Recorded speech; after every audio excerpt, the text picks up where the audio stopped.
नमस्कार, स्वागत है एक नई वीडियो में। आज हम बात करेंगे ईपीएल लिमिटेड के बारे में, जिसे पहले कहा जाता था एसएल प्रोपैक लिमिटेड। अगर आपको पता नहीं एसएल प्रोपैक क्या करती है, तो बेसिकली ब्यूटी क्रीम्स के पैकेजेस, ट्यूब्स, कंटेनर्स इस तरह से बनाते हैं। अगर आप इनकी वेबसाइट पे जाइए, इनके प्रोडक्ट देखिए, laminated tubes, extruded tubes, caps and closer and dispensing systems. अगर आप इस तरह की कोलगेट की ट्यूब यूज़ कर रहे हैं, किसी ब्यूटी प्रोडक्ट की क्रीम यूज़ कर रहे हैं, कंटेनर यूज़ कर रहे हैं, इनकी जो ट्यूब और इनकी कैप्स जो हैं वो यही बनाते हैं। इनकी प्रोडक्ट कैटेगरी भी देखेंगे हम। तो अगर आपने इस तरह की कोई भी क्रीम यूज़ की है, तो आप समझ जाइए कि इनकी है। पहले ये प्योर प्लास्टिक की बनाते थे, फिर ये रिन्यूएबल में चले गए। उसकी वजह से काफ़ी टाइम स्टॉक ने थोड़ा सफ़र किया। ऑपरेटिंग प्रॉफिट मार्जिन पे भी प्रेशर आया। लेकिन अब इनकी इनोवेशन जो है वो काम आ रही है। देखते हैं कि पावर पॉइंट प्रेज़ेंटेशन भी और देखेंगे इनके रिज़ल्ट्स भी। इनकी ट्यूब्स, प्लास्टिक ट्यूब्स हम देख ही चुके हैं। इसके अलावा आप इनके अ, ग्लोबल देखेंगे, ग्लोबल व्यू देखेंगे कहाँ-कहाँ फैले हुए हैं, कंपनी और भी देखेंगे। तो 8 बिलियन से भी ज़्यादा ट्यूब सप्लाई की है, 21 मैन्युफैक्चरिंग है ग्लोबली। यूएस में भी है, एशिया में भी है, यूरोप में भी है, लैटिन अमेरिका में भी है और अफ्रीका में भी है। तो हर जगह है, 11 कंट्रीज़ में ऑपरेट करते हैं ये। 5 कैटेगरी सर्व करते हैं, ओरल ब्यूटी केयर सबसे बड़ी है, फार्मा भी है, इंडस्ट्रियल सबसे छोटी है। अ, 25 नेशनैलिटीज़ वो रिप्रेज़ेंट करते हैं, क्योंकि अभी ये क्योंकि ग्लोबली ऑपरेटेड है, तो ईएसजी और इस पे काफ़ी ध्यान देते हैं। तो अगर देखोगे कि टोटल रेवेन्यू स्प्लिट करोगे, तो जो ट्यूब का रेवेन्यू स्प्लिट होता है, ओरल केयर से 53% आता है। ओरल केयर में कैसे? कोलगेट जैसी कंपनी आ जाएँगी, पीएनजी जैसी कंपनी आ जाएँगी, सिप्ला जैसी कंपनी आ जाएँगी, एम्वे जैसी कंपनी आ जाएँगी, डाबर जैसी ट्यूब बनाती है, कि हम टूथपेस्ट वगैरह में यूज़ करते हैं। इसके अलावा ब्यूटी कॉस्मेटिक में आप देखिए Himalaya, Emami, Revlon, Marico, L'Oreal, GSK, Unilever, Godrej और जितनी तरह की आप कंपनीज़ देख सकते हैं आपकी स्क्रीन पे नज़र आ रही हैं। फार्मा से 11% आती है, फिर 3% अदर कैटेगरी से आती है। तो क्विकली अगर हम इनका स्निपेट देखें क्यू3 रिजल्ट्स का, तो आप देखोगे कि सेल्स क्वार्टर-ऑन-क्वार्टर हल्की सी डिप ज़रूर हुई है, बट आप देखोगे ईयर ऑन ईयर तो 3% की ग्रोथ है। लेकिन सबसे इम्पोर्टेंट ध्यान क्या है कि सेल्स कम होने के बावजूद क्यू ऑन क्यू और ईयर ऑन ईयर आप देखोगे तो ऑलमोस्ट फ्लैटिश ही है। लेकिन कि एबिटा बढ़ गए हैं, एबिटा मार्जिन्स भी क्लियरली हमको पता चल रहा है। सिर्फ देख के पता चल रहा है कि ऑपरेटिंग प्रॉफिट मार्जिन्स हमको इंक्रीज़ हुए हैं। नेट प्रॉफिट देखेंगे तो वो भी बढ़ा हुआ है, सीक्वेंशियली देखिए तो वो भी बढ़ा हुआ है, ईयरली तो आप देखिए तो 37% बढ़ा हुआ है। सेम ईपीएस पे रिफ्लेक्ट कर रहे हैं। अगर हम एक क्विक व्यू लें ईपीएल ग्लोबल का, तो एक बहुत ही स्मॉल कैप कंपनी है देखिए अभी 6000 करोड़ का इसका मार्केट रेवेन्यू है। स्टॉक भी देखेंगे 22 का है और इंडस्ट्री पी आप अगर देखोगे तो 23.2 का है, तो बहुत बड़ा डिफरेंस नहीं है। बट हाँ, अ थोड़ा बहुत डिफरेंस है, ठीक है? ये हमको ये बात ध्यान रखनी है। अगर हम इसे क्वार्टरली रिजल्ट्स में आ जाएँगे, तो क्वार्टरली रिजल्ट्स में देखते हैं क्या? हम पहले सेल्स देख चुके हैं, ऑपरेटिंग प्रॉफिट देख चुके हैं। मार्जिन्स जो हमको देखने हैं, वो ये देखने हैं कि 19%। आप देखोगे 19% थे ही नहीं दिसंबर 2020 से 21% से जो इन्होंने पीछा छोड़ा, वहाँ से 17, 18, 16, 15 पे ही चलते रहे। अब जाके इन्होंने रिकवर किया है 19%। तो कम सेल होने के बावजूद भी इन्होंने अपने प्रॉफिट मार्जिन्स पे इंक्रीज़ लेकर आए हैं। प्रॉफिट बिफोर टैक्स देखेंगे 94 करोड़ का है, ये भी अच्छा है। आप देखोगे जो पिछली बार इनकी 21% के प्रॉफिट मार्जिन थे, तब इतना प्रॉफिट बिफोर टैक्स हुआ था। और लेकिन अगर आप देखोगे नेट प्रॉफिट, टैक्स का भी बेनिफिट मिला है इनको नो डाउट 7%, क्योंकि ईएसजी कैटेगरी में काफ़ी अच्छा काम कर रहे हैं, तो 87 करोड़ का इनका नेट प्रॉफिट है, जो आप देखोगे 2020 से अब तक कभी भी नहीं हुआ, बहुत ही अच्छा रिज़ल्ट है। सिमिलरली ईपीएस भी बढ़ा हुआ है। अगर आप सीधा इनके इन्वेस्टर्स में देखोगे ना, इनके इन्वेस्टर्स में जो इनके प्रमोटर्स हैं, उन्होंने थोड़ा-थोड़ा अपनी पोज़ीशन यहाँ पे घटाई है। एफआईज़ को देखेंगे, उन्होंने भी अपनी पोज़ीशन कम की है। डीआईज़ ने अपनी पोज़ीशन थोड़ी-सी बढ़ाई, फिर कम कर दी, लेकिन पब्लिक जो है वो लगातार बढ़ाई जा रही है और अब ऑलमोस्ट 25% के क्लोज़ आ गई है। तो इस बात का हमको ध्यान रखना है। आइए देखते हैं कि इनकी प्रेज़ेंटेशन जो थी, इन्वेस्टर प्रेज़ेंटेशन थी, उसमें क्या कहना चाह रहे हैं। तो क्लियरली रेवेन्यू ग्रोथ इन्होंने बताई है, पैट भी बताया है। जो सबसे इम्पोर्टेंट है कि जो ब्राज़ील की ऑपरेशन थी, जो ब्राज़ील की जो फैक्ट्री जो उन्होंने नई लगाई थी, वो अब फुल्ली फंक्शनल हो गई है, उसमें ऑपरेशन स्ट्रीमलाइन्ड हो गए हैं, जिसको उनको ग्रोथ मिलेगी। सबसे इम्पोर्टेंट है कि delivered sequential margin improvement over 6 quarters. तो लगातार 6 क्वार्टर से इनका लगातार आपको एबिटा में अपने जो मार्जिन्स है उसमें इंक्रीज़ दिखाई देगा। अच्छे तरीके से ग्राफ से बना के दिखाया है इन्होंने, जहाँ इनकी एबिटा ग्रोथ है वो लगातार बढ़ती जा रही है, अब 18.8% पर आ गई है। अब ग्रोथ के लिए इन्होंने कुछ पॉइंट्स बताए हैं, कहा था कि ब्यूटी कॉस्मेटिक में जहाँ वो पहले से फुल्ली फंक्शनल है और अपनी हेडकाउंट बढ़ा रहे हैं, अपने कस्टमर्स बढ़ा रहे हैं, छोटे कस्टमर्स भी बढ़ा रहे हैं, ताकि क्लियरली वो अपना एक्सपेंस कर पाएँ और ये अलग-अलग इंडस्ट्रीज़ कंपनीज़ को भी टाइप कर रहे हैं स्मॉलर क्वार्टर्स में, चाहे वो एशिया हो, अमेरिकन पैसिफिक हो, एशिया पैसिफिक हो या अमेरिकन रीजन्स हो।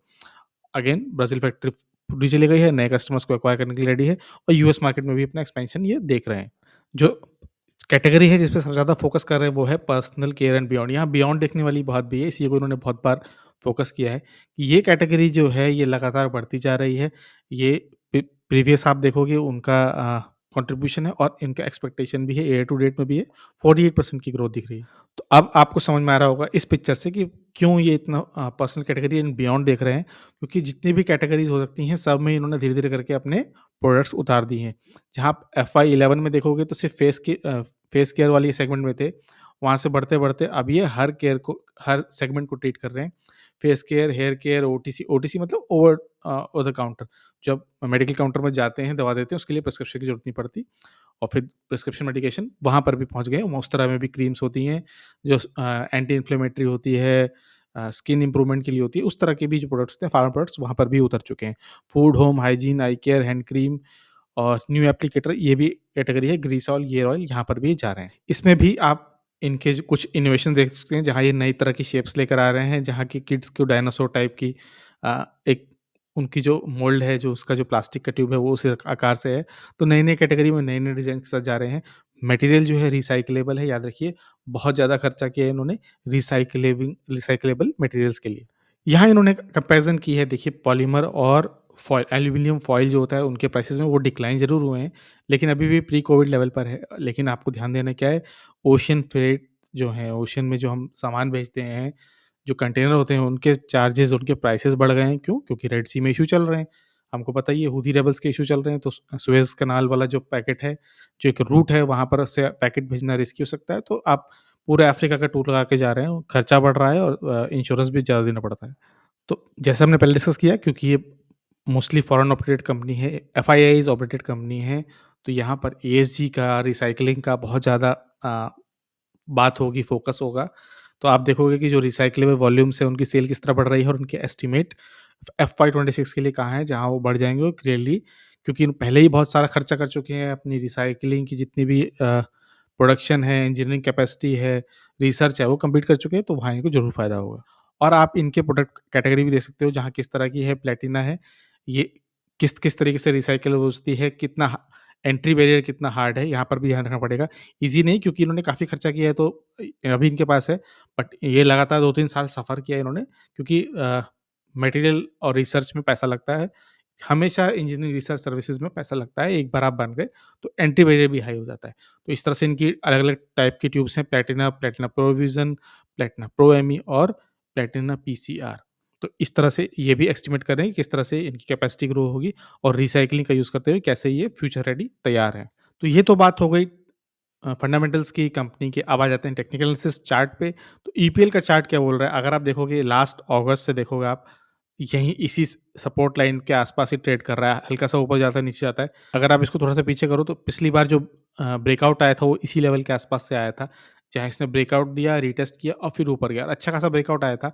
अगर आप डेली बेसिस पे देखो तो आपको यही सपोर्ट 191 का ही मिल रहा है, इसी के आसपास इसने ला लास्ट क्लोजिंग दी है हमारी 9 फरवरी की। लेकिन आप इसको कन्वर्ट कर लोगे जब डेली से वीकली में, तो आपको थोड़ी पिक्चर और भी बेटर क्लियर देगी। मैंने कुछ पहले से ही लाइन ड्रॉ कर रखी है। तो देखोगे आपकी इस चैनल में ये ट्रेड कर रहा है, देखिए आप कब से कर रहा है, 2022 पूरे 2022 में इसी चैनल में ट्रेड किया। जो स्विंग ट्रेड करने वाले हैं उन्होंने भरपूर फ़ायदा उठाया होगा। नीचे बेचो, नीचे खरीदो, ऊपर sell, buy at the bottom इस चैनल में ट्रेड करा है। जो भी चैनल ट्रेड कर सकता है, स्विंग कर सकता है, उसके लिए बहुत अच्छा था, उसने बहुत स्विंग किए होंगे। याद रखिए वीकली बेसिस पर है, इसका मतलब ये नहीं कि डेली कैंडल, वीकली कैंडल से टाइम लगता है। यहाँ पे ब्रेकआउट आया था। आप ब्रेकआउट की से पहले ही वॉल्यूम देख सकते थे, तो हमको पता था कि यहाँ पे ब्रेकआउट ज़रूर आएगा, सस्टेन करेगा। इसको इसने बीट किया, ऊपर गया, क्लोज़ हुआ है, लेकिन यहाँ से फिर रिजेक्शन मिल गया और इसी लाइन के आसपास ट्रिगर कर रहा है। अब ध्यान देने वाली बात क्या है कि क्या ये इस चैनल में वापस आएगा, इस चैनल के ऊपर जाएगा? तो अगर हम थोड़ा-सा इसको और स्क्वीज़ करते हैं, तो देखें कि ये चैनल का सपोर्ट पहले से भी है और रिज़ल्ट भी इसका अच्छा है, बट मार्केट को शायद कुछ ज़्यादा एक्सपेक्टेशन थी। आप वॉल्यूम देखो तो सेलिंग की तरफ ज़्यादा थी, बट अगेन ये रिवर्स भी हो सकती है, कोई ऐसा कोई पत्थर का कानून नहीं है। अ, इसको ऊपर जाने के लिए हमको ये लेवल ध्यान रखना है कि जब ये लेवल होगा 210 के आसपास का आने वाले कुछ वीक्स में, अगर इसको बीट करता है, इसको फिर एक बार रीटेस्ट करता है और फिर अपवर्ड जर्नी करता है। याद रखिए, जब भी स्टॉक जो है अपने एक रेजिस्टेंस को ब्रेच करने के बाद आपको रीटेस्ट करने के लिए ज़रूर आएगा। तो रीटेस्ट करता है तो बहुत अच्छी बात है। इस तरह के चार्ट पैटर्न्स जो होते हैं वो पॉज़िटिव होते हैं और बढ़िया मूव भी करते हैं, तो हमको इस बात का ध्यान रखना है। लेकिन अगर जैसे मेरे पास है, अगर आपके पास भी है, अगर आप इस चैनल में ये वापस जाता है, तो आपको तुरंत निकल जाना है। ये कोई बाय सेल रिकमेंडेशन नहीं है, सिर्फ़ एक चार्ट के बेसिस पे एनालिसिस हो रही है कि ईपीएल में आगे क्या हो सकता है। याद रखिए, आप अपनी एनालिसिस ज़रूर करिएगा। तो अगर इस चैनल में आ गया, तो फिर क्योंकि चैनल मूव करेगा, तो हमको पता है इस चैनल में कैसे मूव करता है। पहले भी हम ट्रेड कर चुके हैं या देख चुके हैं, तो हम उस बेसिस पे करेंगे। बट हमको वेट करना है इसके रीटेस्ट और सपोर्ट का। नहीं, अगर नहीं तो आप एक पैटर्न देख सकते हो क्या? आप यहाँ पर एक कप हैंडल देख सकते हो, अगर आप देखना चाहो तो। नहीं तो आप एक इन्वर्टेड हेड एंड शोल्डर भी देख सकते हो इस लेवल पर। तो इस दोनों को ब्रीच करेगा, दोनों का टारगेट सेम ही होता है, तो याद रखिए इसको टेस्ट करना है, रीटेस्ट और फिर सपोर्ट करना है। ये बात हमेशा ध्यान रखनी है कि इसको बीट करना ज़रूर है। तो लेवल हमको याद रखना है कौन-सा? इस पॉइंट पे 210-11, 210-11 के आसपास इसको बीट करना है, क्रॉस करना है, सपोर्ट वापस आके सपोर्ट लेना है और मूव करना है। तो रीटेस्ट पे भी यहाँ पे ध्यान रखना है, तो रीटेस्ट पे भी मूव करेगा, ये हम बात ज़रूर ध्यान में रखेंगे। तो अगर उस लेवल को बीट करके सस्टेन किया इसने, तो आप यही टारगेट जो नीचे है, आप ऊपर प्लेस कर सकते हो और ये प्रीवियस हाई जो था इसका 311, 310 के आसपास, यहाँ तक की जर्नी आ सकती है। बट अगेन याद रखिए, आपको अपनी एनालिसिस ज़रूर करनी है उसके बाद। इन्वर्टेड हेड एंड शोल्डर या फिर कप हैंडल जो भी हो। पॉइंट क्या है, इसको इसको बीट करना है यहाँ पर वीकली बेसिस पर, रीटेस्ट करना है, सपोर्ट करना है, फिर आगे की जर्नी तय करनी है। तो इस बात को ध्यान रखेंगे। अगर ये वापस इस चैनल में आया, तो हम निकल जाएँगे, मैं निकल जाऊँगा, बेसिकली मेरे पास पहले से ही है। फिर हम वापस इस चैनल में जो मूवमेंट आता है वही करेंगे। तो रिज़ल्ट अच्छा है। इश्यू क्या है, क्योंकि ईएसजी एंड इक्विटी, सस्टेनेबिलिटी और इन सब में बहुत ज़्यादा है, तो हमको इस बात का ध्यान रखना है। लेकिन यही पॉज़िटिव भी हो सकता है। जो चीज़ कंपनी के लिए पॉज़िटिव हो, आज पॉज़िटिव हो, कल नेगेटिव हो जाएगी, नेगेटिव पॉज़िटिव, हमको इस बात का ध्यान रखना है। प्लास्टिक सस्टेनेबिलिटी, रिसाइक्लिंग, इन सब कंपनियों को लोन भी ईज़ी मिल जाते हैं, बोरोइंग्स भी ईज़िली मिल जाती है, सस्ती मिल जाती है, रेटिंग भी अच्छी होती है। तो ये था ईपीएल का video, stock analysis, fundamentals, technical analysis, problems और फ्यूचर सब डिस्कस किया। कैसा लगा वीडियो ज़रूर शेयर करिए, हो सके तो लाइक शेयर करिए, हेल्प करिए छोटे चैनल को ग्रो करने में। वीडियो को देखने के लिए बहुत-बहुत धन्यवाद।